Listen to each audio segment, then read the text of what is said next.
Roger, go for deploy. Hey gang, welcome back to Adventure Fit Radio. I'll keep it short and sweet because I'm rooted after a massive day of shooting.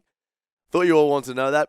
Guys, we are sitting down with Jade and Paul Hameister today. Well, I've already sat down with them, but you're about to. Paul is an absolute legend. He's a mentor of the one Bill Kerr. He's got to the top, so he's summited the 7 summits of the world, obviously including K2, which is insanely dangerous, and Mount Everest. We spoke to Paul. We also spoke to his daughter Jade, 14. She's a schoolgirl, obviously, and she's the youngest girl in the world, youngest person in the world, to reach the North Pole. And she's actually setting herself up to become the youngest person in the world to reach the polar hat trick, which is amazing and something you'll find out more about as you listen to the show. Really, really interesting and inspiring people. This just to speak to, it was incredible. I want you guys to really have a listen to just the way Jade talks and how humble she is, yet how early this sort of mental toughness thing has come on about. It's actually quite amazing. As always, guys, we are looking for more sponsors to jump on board ADVF Radio. We are today sponsored by Audible.com, so jump onto audibletrial.com/ADVF Radio to get a free 1-credit book. I'm still reading that Stephen Hawkins book. It's really good, guys. Really good bang for your buck there. ADVF Travel, we're going to the Philippines in November. We're going to be having a sesh with Mr. Dimitri Klokov, the world champion weightlifter. He's going to be running a seminar and jumping on board the trip there, so that'll be good. Alrighty, guys, without further ado, I introduce you to Paul and Jade Hameister.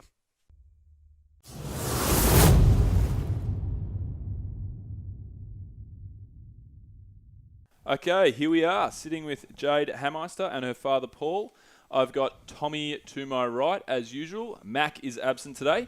But before we swing to the guys, Tommy's going to start us off, as usual, with Tommy's tribute. Alrighty, welcome aboard, guys. So I've done a cover of "Stairway to Heaven," which is a classic tune, obviously, by the great man Led Zeppelin. Obviously, it's a joke. So this is "Stairway to Stardom." All right, we'll see how we go. Is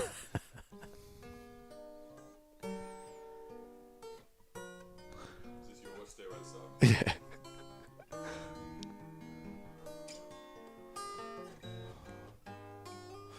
Oh, it's very sensual. There's a man whose name is Paul, and he seems relatively tall, and he's been to the top of Everest. He was up there for 30 mins. I would have been drinking tins, 'cause you know a summit beer is the best thing. Ooh, and he's climbing the stairway to success. There's a lady named Jade, and she's genuinely made it to the North Pole. She makes me look like a mole. She wants to cross Greenland, and for that I'll give her a hand. Pituitary gland. Ooh, and she's climbing the stairway to success.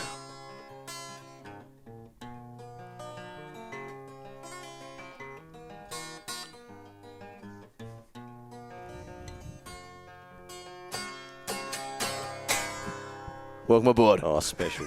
Special. Done. The man has talent. Yeah. That was a good one. All my lyrics as well. You'll have to explain that gland to me. Yeah, the pituitary Yeah. gland. It's the only thing I could find that hand gland, yeah. I don't know. Yeah. Sounds dodgy. I think that's it, yeah. Sand. There's a lot of words that rhyme Sand, with and. man. Pituitary gland was the best one. Pituitary gland is, it was the most in context one, I think.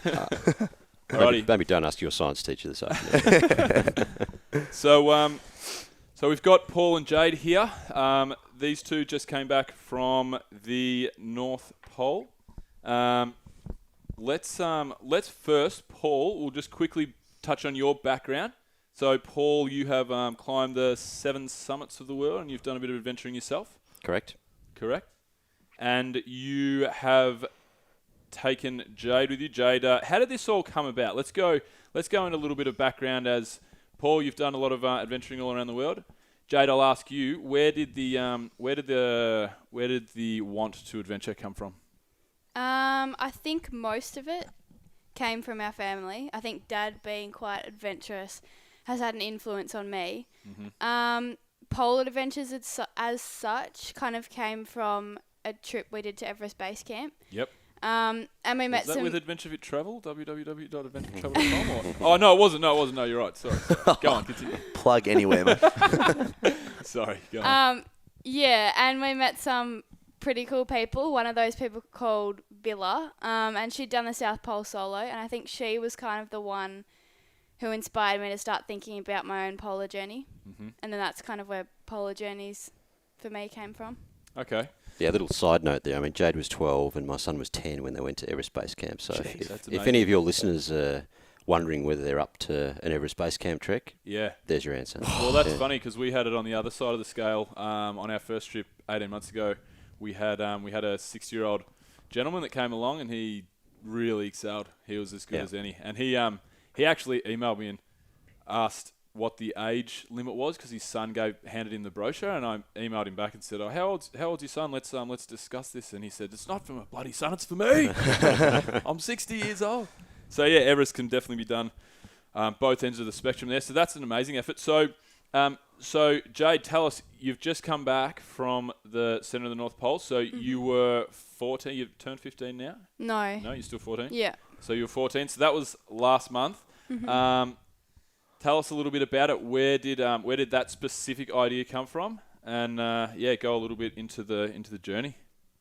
Well, the original plan for us was to do the South Pole. Yep. And then we realised that you had to be 16 to do the South Pole. Really? Why is Yeah. that? I think it's just the difference in logistics. Like the South Pole and the North Pole, they're a bit different. The real reason is the logistics in the South Pole is controlled by one company, Okay. which includes representatives from Australia and the US, and they're a bit more responsible in terms of the age that they're prepared to Right. support Okay. doing that trip, whereas the North Pole is controlled by the Russians. Very good. That's all we need to say, isn't it? Very good. You pay that, okay? All right. Cool. So it was supposed to be the South Pole, but you decided to go to the North Pole. So that was 11 days. And how did let's take us through some of the moments when you landed, or what's the process of getting to the North Pole first? Yeah. So we flew from Melbourne to Dubai, and then from Dubai to Oslo in Norway, and then from there to an island, a little island in Norway called Svalbard. Yep. And we stayed at a town called Longyearbyen in Svalbard, and then from there, I think we had an 8-day delay. We had an 8-day delay there because the runway kept cracking. That's insane. Yeah. And then we eventually flew out onto Something the you ice. don't hear every No. day. The runway's cracking on you. Yeah. Yeah, this Yeah. is the runway that the Russians build at a temporary station each year just inside the last degree.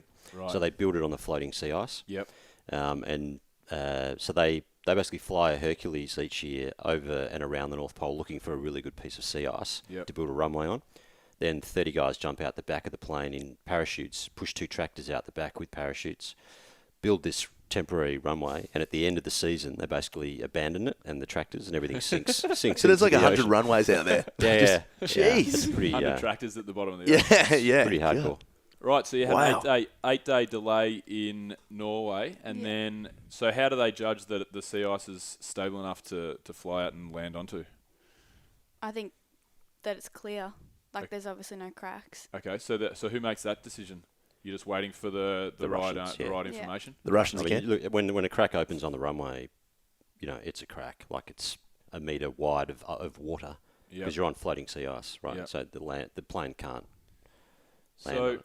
So in saying that, so there's obviously a lot of training. We'll go into this. Obviously, a lot of training that came about before you went over for this expedition. Was there a chance when you were in Norway that is there a window that you're fighting against here, or was there a chance that you were like, oh wow, we might not be able to get over there, or was it pretty safe? What's the window like? Well, we did have to shorten our trip because in early May the sea ice starts to melt. Yep. And then we had a chance of not finishing our trip, so the Russians might have come and pick us up when we weren't finished. Right. So we shortened our trip from the last 2 degrees to our starting point being 88.40.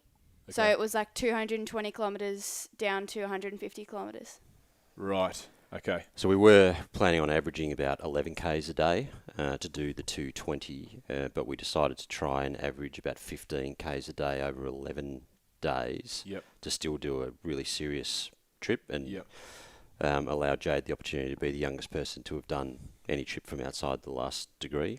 But Gotcha. we had there was a rumour going around the Russians were going to end the season on the 24th. And if you haven't reached the pole on the 24th when they finish the season, they just pick you up in a helicopter wherever Yep. you are, Yep. fly to the pole to take some pictures, and then you're out. You're done. Gotcha. Okay. So it's kind of a race against time. Yeah. So just so the listeners know, if they haven't cottoned on already, Jade's officially the youngest person to have ever made it to the North Pole. Do you know who the person before you was? Like the youngest person Yeah. before me. Well, I think there was a group of 13 and 14-year-olds. Was it the year before me? Norwegians, yeah, they did a shorter distance. Yeah, and they then did, yeah. A younger kid has flown to the North Pole and stood at the North Pole. It's Right. kind of little baby in a helicopter. yeah, it's a weird. It's not like the South Pole where you ski from the coast of Antarctica to the pole, or you Yep. ski the last degree. The North Pole, because there is no land there. Yeah. You actually can arbitrarily decide your own starting point. But Okay. the furthest point that we could start that year and still have Russian air support was as far out as we started. Right. To have started any further out would have meant that we potentially were without air support if something had gone wrong, Which is really, really which would have been Risky. Not good. irresponsible Yeah. parenting. Yeah, that's right. Yeah.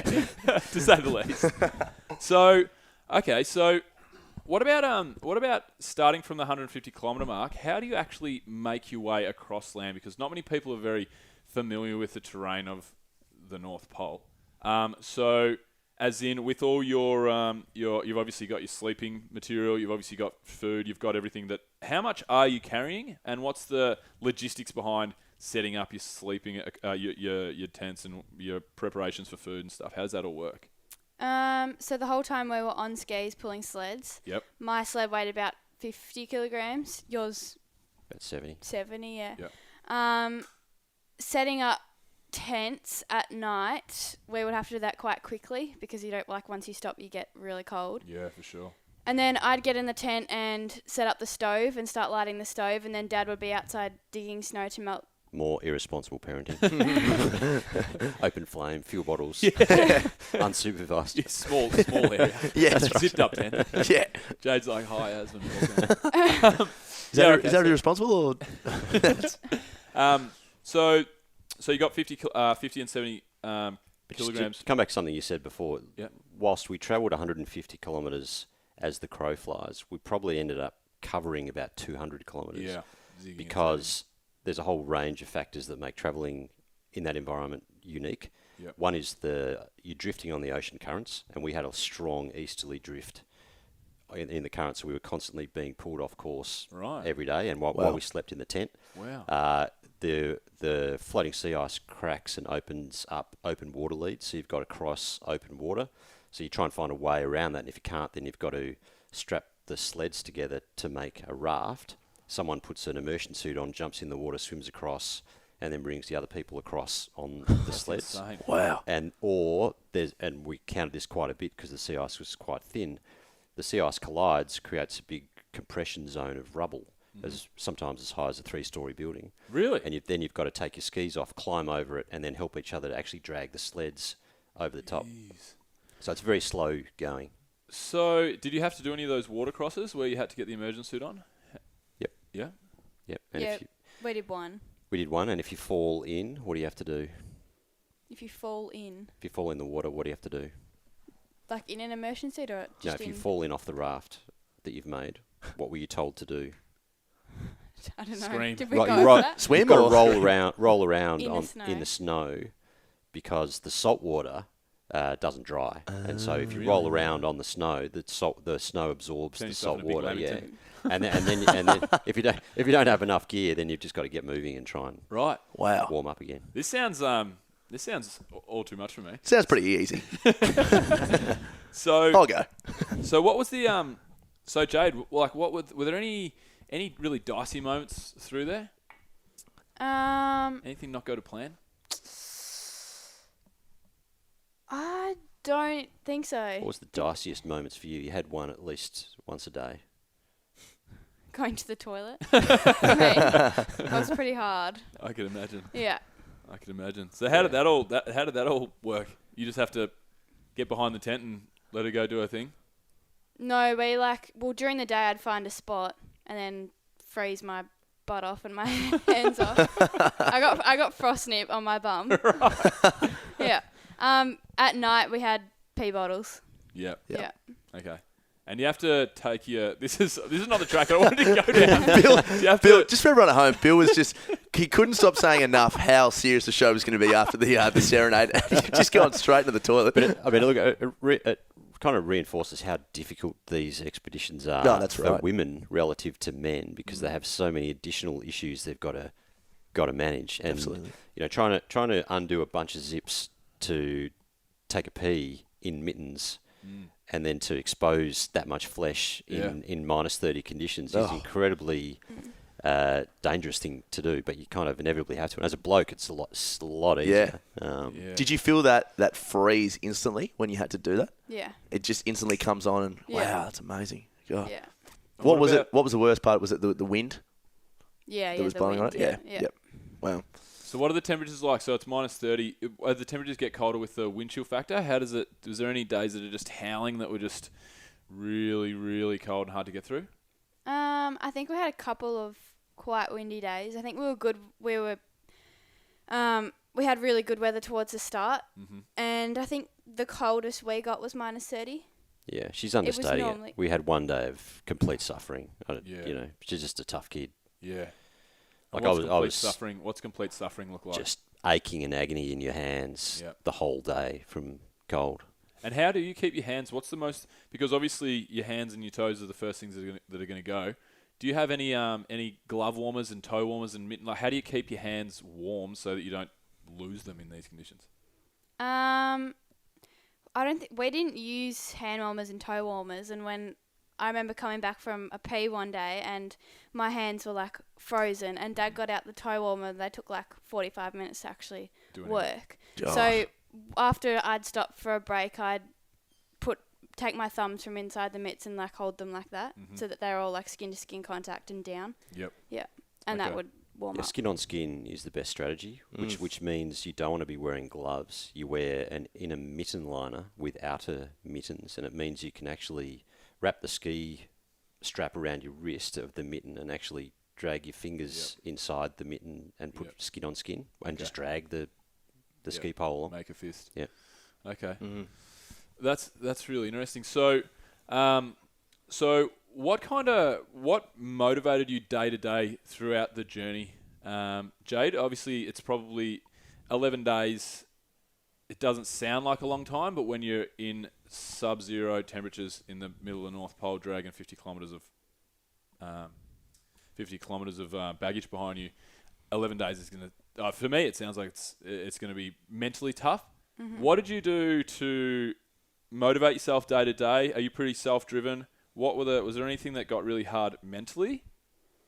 I think sometimes I would think about what I was doing then and just try and get like lost in the moment. Other times I'd think about like a hot bath at home. Yeah. But I think the fact that we'd worked like that hard to get there, you didn't really want to give up. Yeah. So was there any moments where that was going through your head, or it was you were pretty solidified? I think I had a couple of really tough moments, but I think that kept coming back to me. Like I'd worked that hard to get there. I didn't want For to. sure. Yeah. And what was it that brought those tough moments on? The cold. Yeah. Yeah. It's amazing to Generally have after a this. toilet break, yeah. Yeah. It's amazing to have such a that mental toughness at such a young age. Do you have any idea where this has come from, or sort of how you've sort of developed the mindset you have now?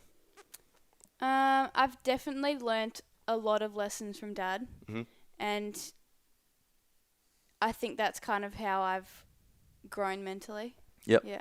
Excellent. Yeah, but I mean, it's an unusual, unique personality type that loves CrossFit, right? And kind of a lot of your listeners are kind of from that community. And Jade just, is obsessed with CrossFit, and because she likes to suffer, And I just think you're born that way. I don't think you can teach people to be that way. Yep.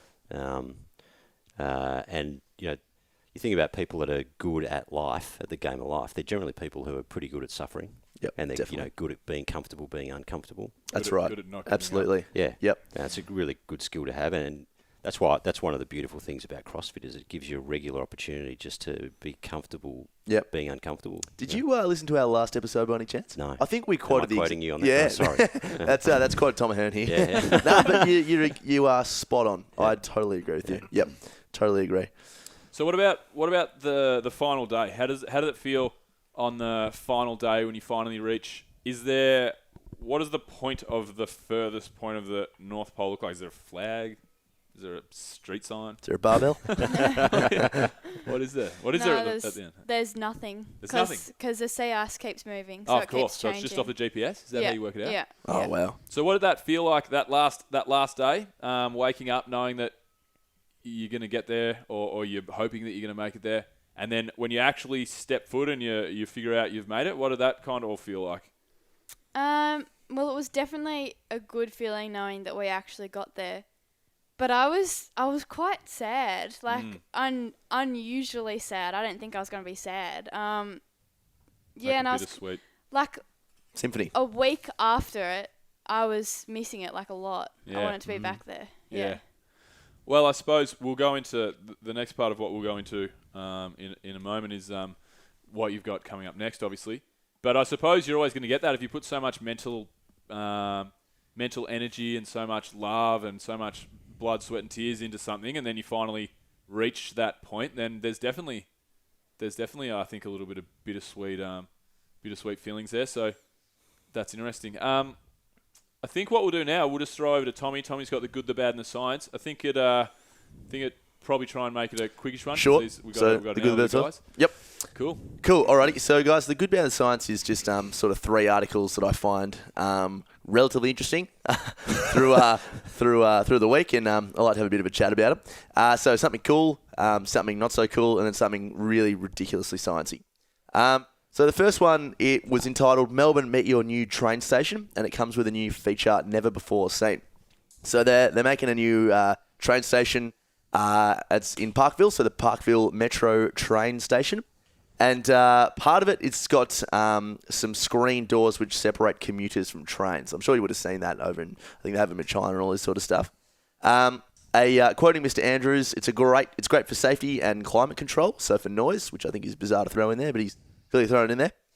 Is it overkill or a great addition to the future of train stations? What do you reckon? Jay, let's go right to you now. You're looking at me like this is the most boring thing I've ever heard. So I'll get you done first and then we can move on. Before you respond, ironically, Jade's mother won't let her travel on public transport, but will let her ski to the North Pole. Yeah. Anyway, but keep Why's going. that? She was too famous now. For Yeah, that's right. Radio. Yeah. Jay, can I have an autograph? We heard you on episode 20. It was amazing. yeah, that's right. Can you give me With our Doc's one number? listener.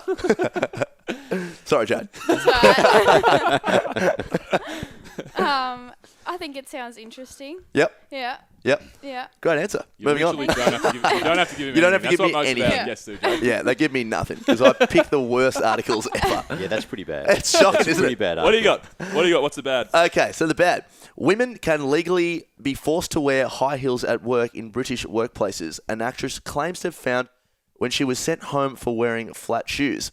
Nicola Thorpe, who has appeared in Doctor Who, was told to wear 2 to 4 inch heels when she arrived for her first day as a receptionist at PricewaterhouseCoopers. She was employed as a temporary worker by an agency, which told her that she had to follow its female grooming policy. Now, this is another one. Is it overkill or a fair policy? Because I sort of read and I was like, oh, that's just ridiculous. But then at the same time, sort of guys have policies with wearing suit and ties and all this sort of stuff. Anyone keen to answer first? Shall I move on? Jade.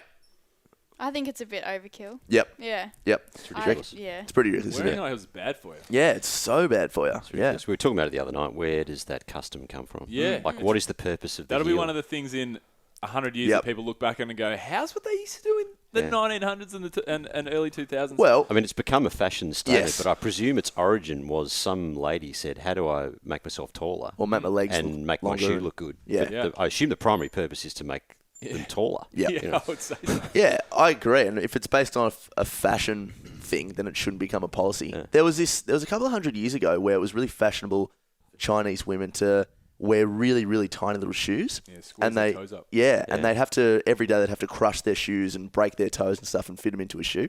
So, I mean, maybe that's a bit fairer than a high heel, but definitely a joke there. What do you got for science, mate? Alrighty. For the science, a French jet ski champion has set a new world record for the longest hoverboard flight, far surpassing the previous record. Frank Zapata flew a hoverboard 2,252 metres from a height of 50 metres, according to Guinness World Records. Now, we've all, I'm assuming, seen Back to the Future. Jade, you've seen Back to the Future? Parts. Yeah. Parts of it? Number 2, Number 2. specifically. Seen it? Yep. 17 minutes in. Have you seen the hoverboard part? 7:49. Thanks, Bill. Have you seen the hoverboard part? I think so. Cool. Do you guys think that hoverboards will become the new skateboards of 2030 or 2050? Or what other machines or futuristic cars and things would you like to see come to fruition? What do you think? I feel like I'm just talking to you the whole time here. We've got two other guys here. Bill, what do you reckon first? Yeah, I've been waiting for hoverboards since I saw Back to the Future 2. They were Mm. due out to be released this year or last year, and we didn't get them. Yep. So we didn't That's get right. real That's right. hoverboards. Yeah. Yeah. Christopher Lloyd, the actor from Back to the Future. Did anyone see that promotional thing he did with Tony Hawk, where they made a big I did say that. video Yeah, and they said yeah. that they'd finally made the hoverboard? Yeah. I was betrayed. betrayed by Tony Hawk and Christopher Lloyd, two of my Personal favourite- friends. Yeah, personal friends. So, yeah, I'd like to see a hoverboard in the future. Yep. Paul? That was it. Yeah, it's coming. Yep. Yeah, electric cars. Yep. You got some inside info there, Paul? driverless cars. Driverless cars. Yeah, all that stuff. It's So I coming. think that'll all be around much more rapidly than Yeah, you we're think about kicking around the hoverboards. vision of those Star Wars cities where Yes. there's multiple layers of these flying vehicles. Yeah, it's got to happen. But what about the hover this looks so vehicle? cool. What about the air car or the little You mean passenger the plane? passenger plane? Passenger plane. The air car. What about when it stalls or Plane. breaks down? Yeah. Oh, you The just. car on your head while you're walking down the street. Oh, no.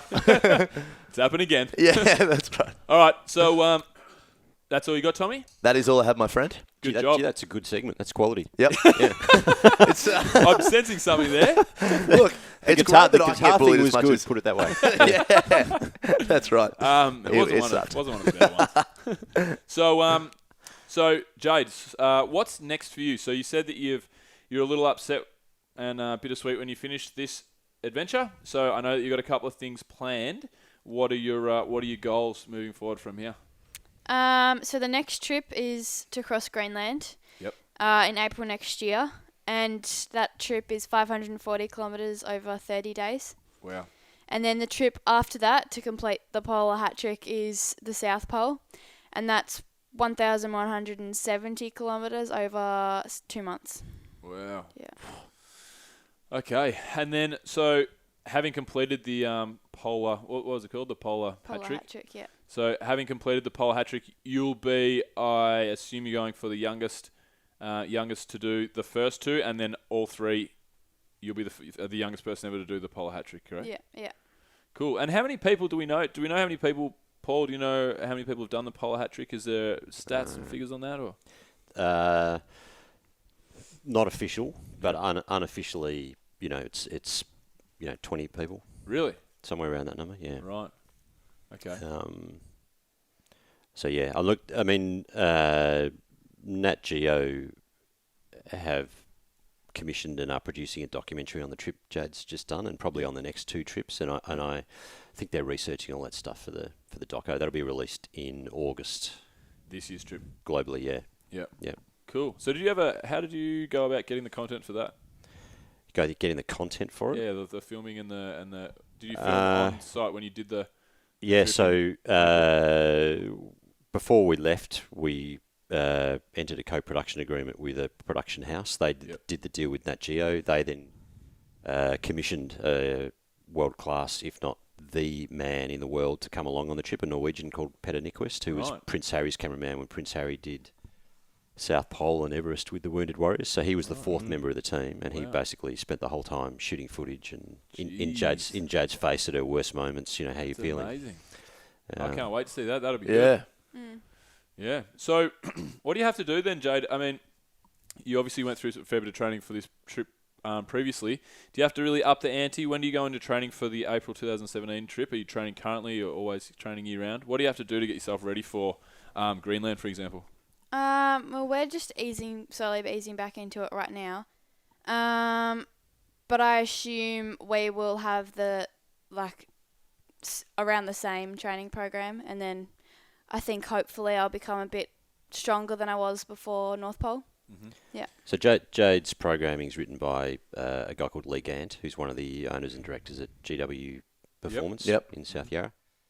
So Lee wrote all the programming for the last year for Jade, and the next phase is all about strength and putting muscle mass on, as it was the first phase last year. And then as we get closer to the trip, it'll be about just doing the easy bit, which is putting that layer of endurance on the top. Yep. So what does a couple of days of your programming look like when you're trying to get the endurance base up, Jade? So in a couple of months' time, when you go off the strength program, what type of stuff are you doing? Well, we'll still be doing CrossFit 3 times a week, and then tire pulling either on the beaches or in the backyard. Yep. A couple of hour sessions. Wow. Jeez. And then I don't want to know anymore. That's enough. Done. I'm out of it. I'm already tired. Before the North Pole, we had a couple of sessions at the Melbourne Altitude Training Room as well. Okay. Cool. Yeah. What about diet? So I've heard that I'm not too great with all this travel sort of stuff, but I'm getting there. But when you're going up for a trip or going to Everest or all this sort of stuff, a lot of people try to put on a lot of weight or a lot of fat before they do that, so they can burn it off as they go. Is diet a big factor with all this sort of thing? Good question. We haven't been on a diet. We've just been trying to eat clean foods. Okay. Yeah. Yep. And trying to put on a bit of weight before we go. Yep. So donuts, pizzas. What's your favorite cheat meal? If you want to call it a cheat meal, I call it an every meal. I enjoy caramel slice. Good. Yeah. That's Bill's favorite, isn't it? Nah, custard donut. Yep. That's pretty good. What about you, Paul? Ice cream. Ice cream. Yeah, salted caramel. Salted caramel. Fancy Really good. boy. Really good. Yeah. No, we, Mr. Frenchie. as a family, we eat very clean. Yes. Yeah, so, food that generally is pretty close to its source, but we eat a lot of it. And Jade, I guess as an atypical teenager, doesn't really watch what she eats. She eats as much as she can to fuel what she needs to do. Of course. And put on that functional muscle mass so she can actually, have a body that can do what it needs to do as opposed to look in a particular way. God, it's amazing that you're doing all this at such a young age. I'm just starting to get into it now at the ripe old age of 98. It's awesome. I'm really inspired. Really inspired. Hey, just before we move on we want to talk more about that, touching on that inspirational piece. But with the Antarctic trip, it's 60 days. But is that something, Paul, that you would actually have to put on weight for, or do you only try and bulk up and put on weight due to the altitude when you're doing something like a 65-day Everest trip? Yes, I mean, Everest, I lost 12 kilograms. Yeah. So, I went from 78 to 66, which wasn't pretty. I lost 5 on the trip we just did, but Jade hardly lost anything. Okay. But I lost weight. You lost a couple, didn't you, at the most? What, this trip? Yeah. No, I put on 0.3. Yeah, okay, there you go, yeah. I lost weight because Eat like a boss. Eating too much ice. I had a bit of other stuff going on, as we talked about. But, I mean, South Pole 60 days, you basically will be carrying slabs of butter that we're putting in every meal and, trying to go with a high calorie, high fat kind of diet just to maintain the weight. And what does the rest of the diet look like? Like, what do your meals look like day to day? We were eating dehydrated packeted food for dinner. Yep. Breakfast we had like a porridge mix with Uncle Toby's It oats, was a custom mix. pecan nuts. Protein powder, coconut. Yeah. Was really good. Yeah, sweet. Sounds good. Sounds good. Yeah. And then for lunch we had like a day pack with muesli bars, a block of chocolate, biscuits, salami. It was all frozen. Rock Yeah, hard. yeah. Get me on this, though. Yeah, I'm sounds going to good. bowl. Yeah, yeah. And You a packet could become the second youngest. and as soon as we got in the tent, we smashed a packet of Pringles. Yeah. Oh, Yeah. good. Yeah. So we've only got a few minutes left before you got to get back and do some schoolwork, Jay, do you? Or an exam today? Is that what you... Is that going on, or am I making that No, up? I missed that. Ah. Yeah. Oh, yeah, sweet. For Adventure Fit More Radio, important- that more is good. important thing. Good stuff. So, Jade, so you're pretty passionate about kind of changing the mindset in young girls and young women. So obviously, I have a big problem with Instagram and the way that Instagram's changing the world. A lot of people, for one, can work or earn a lot of money without having given anything to society by being good and hashtagging a protein shaker next to a big pair of fake boobs. But the other thing is, I think it's very unhealthy for body image issues as well. So is that something that you're trying to? I've read a little bit in the bio and spoke to your dad about. You're trying to change women's perspective on rather than trying to achieve some certain type of look, trying to achieve a goal and something to work towards and better themselves as a human, really. Yeah. Do you want to talk a little bit about your passion there before we get out of here? I think it's important. I think I've always been interested in health and fitness, and I definitely am now. And I think on top of the goal of completing the polar hat trick, I think for me, a big goal is to inspire girls to become more healthy and more fit. Yep. To become like the best versions of themselves to help them achieve their goals, and Awesome. not goals that other people want them to achieve, goals that are unique to themselves. Yeah, so find something that you're passionate about and Yeah. go out and try and do something good in that field. Yeah. That's really good. All right, should we hit up a 6 from 6, Tommy? Yes. Do you want to kick us off, Doc? Yep. Alrighty, so we'll get both of you guys involved in this one. So 3 questions from me and 3 questions from Tommy today. So Looking forward to Tommy's already. Yeah, that's right. It's not another serenade. Could be if you want. We'll talk after the show. My first question, I'll start with you, Jade. So travel questions. So your favourite destination on the planet that you've been to can be a small country, can be a country town, can be a small country, it can be anywhere. I would probably have to say Lawn. Lawn. Wow. Yeah. Cool. I go there every Christmas. Yep. Yeah. Hang on. So where have you been over the world? So you've been. That is awesome. So Lawn is really that good. I've never seen Big Lawn. up for Lawn. Wow. Okay. So the pole, Dubai. No, none of that. No. Awesome. What about you, Paul? Yeah, I'd say the same thing. I mean, look, Really? it's, I Really? mean, we have. What if you couldn't say Lawn? Well, it would be Somewhere down the peninsula. It'd be somewhere with a beach and a good longboard wave, and somewhere that was family friendly where we could hang out as a crew. Cool. Nice. And Lawn kind of. That's our place, you know. That's our Yeah. that's our spiritual home as a family. Oh, that's good. Yeah. Awesome. So next question is dream destination. So same could be anywhere, big, small. Oh. And it can't There's be. a lot of hassling. It can't be the middle of Greenland or the Nah, South Pole. There's a lot of hassling at home at the moment about wanting to go someplace in particular, which I'm Um, refusing to go to because Tell of us. Tell us. Where are we going? Let's get everyone behind you. Hashtag get Jay to where she. No. it's not happening. I would, yes, maybe. The See how you say- Bahamas. The Bahamas. Yes. Why? Wow. Why the Bahamas? Just because it's a beach. And You like Rastafarian men? Because you get to swim. You get to swim with piglets, No, and she I wants don't to wanna swim swim- with piglets. Swim with piglets. What? Really? All right. Piglets as in small pigs? yeah. Really? Are they so- Are we on the same? Are we Yeah. on the same page? I think I've That's seen a different really- piglets. Interesting. I don't want to swim with pigs. Just the piglets. No, that was Kane's. Kane wanted to swim with pigs. Yeah. Ah, right, bloody yeah. So what about the There's a- Bahamas then? there's a conspiracy in what our about house. the Bahamas? I think it just looks visually appealing. Hmm. It just looks like somewhere I would want to be. Tropical paradise. Mm. Cool. And you, Paul? There's a long list of places I'd like. I like to go places other people don't. Cool. Yep. Well, we've still got 5 minutes. Give us one.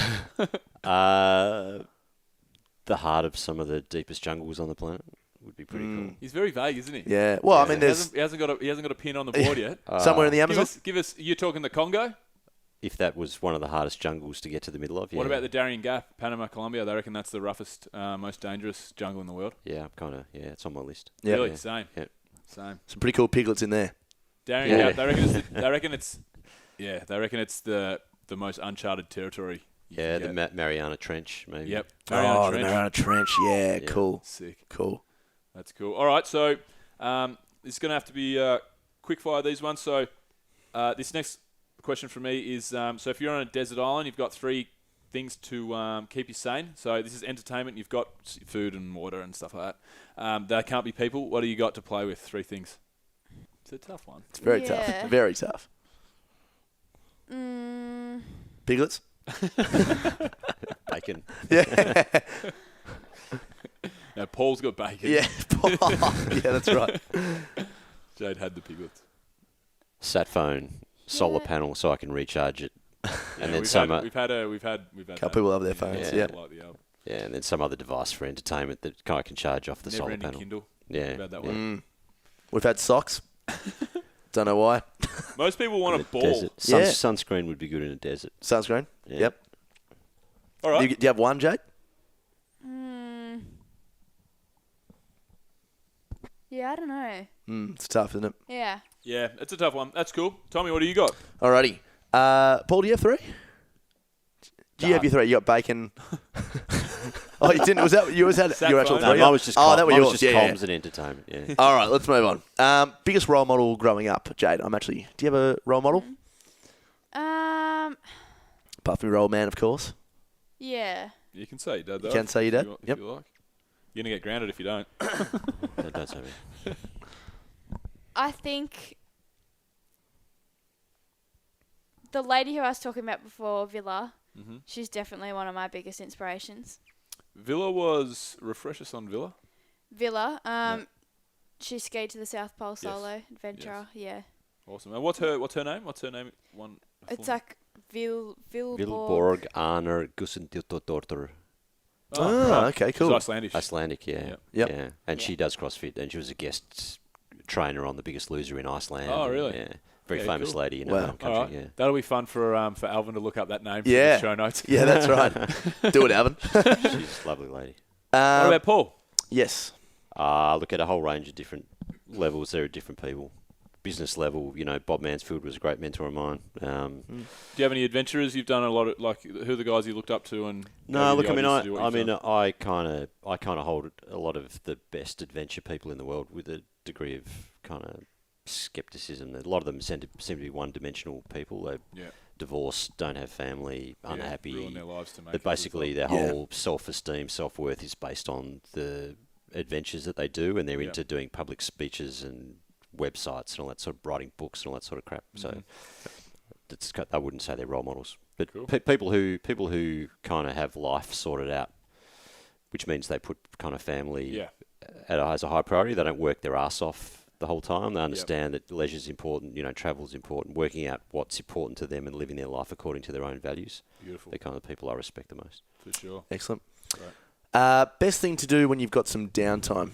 You guys both sound extremely busy, so I'm sure you like to do something when you're not so busy.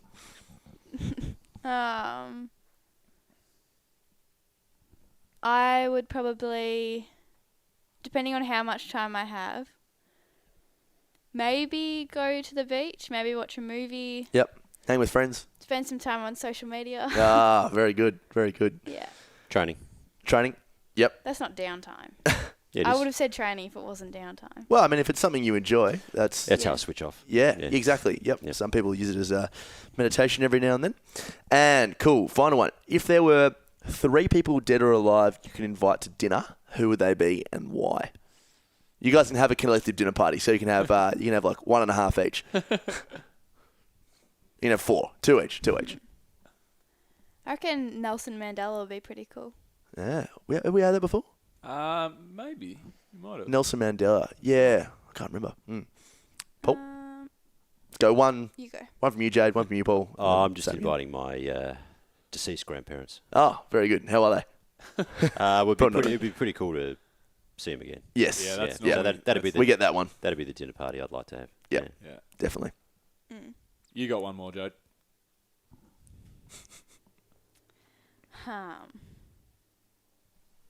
What about Olaf Gilaf Gudaf Gidafsdottir?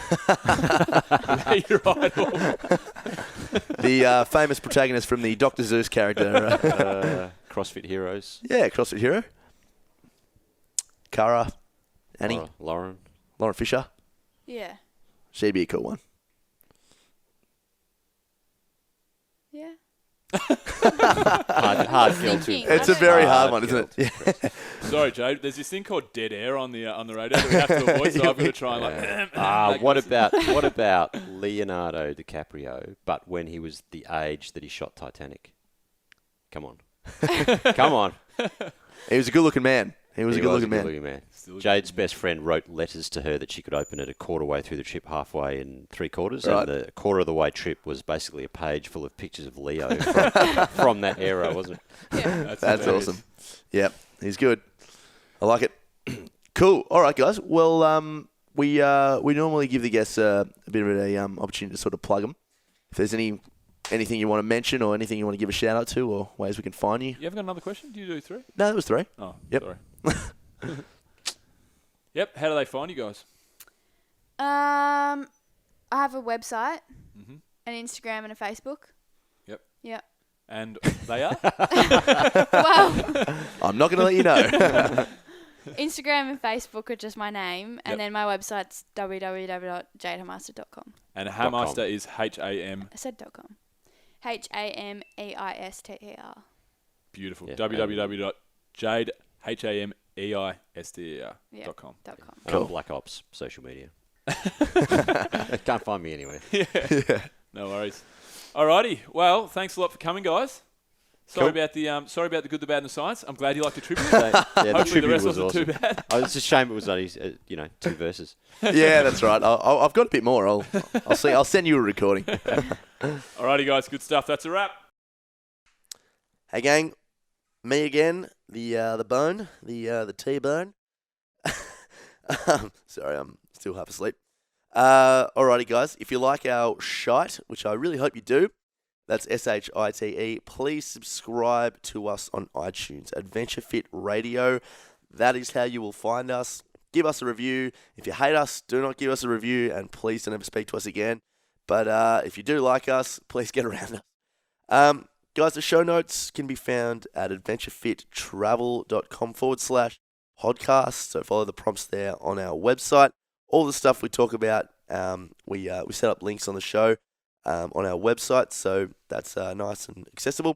And guys, finally, the best bang for your buck is to join our mailing list. That's how you keep up to date with what myself, Bill, and Mac are doing, and any trips that are coming up with Adventure Fit Travel.